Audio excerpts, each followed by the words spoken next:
Mabuti na lang. Sinunod ko ang payo ng aking mga magulang na huwag ako masyado mag-iinom ng kape dahil masama sa aking kutis.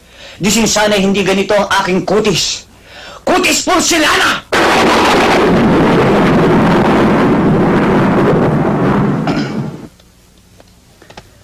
At sa katawan, pag ito ang nakita ni Don Solueta, tiyak mamamatay!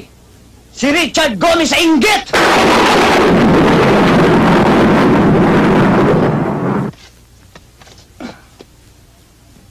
At kapag naka-profile, anong sinabi ni Gabi Concepcion?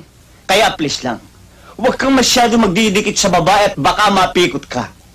Dahil sa totoo lang, ikaw ang pinakamagandang lalaki sa balat ng lupa. Hayop ka talaga! Ang ganda mong lalaki!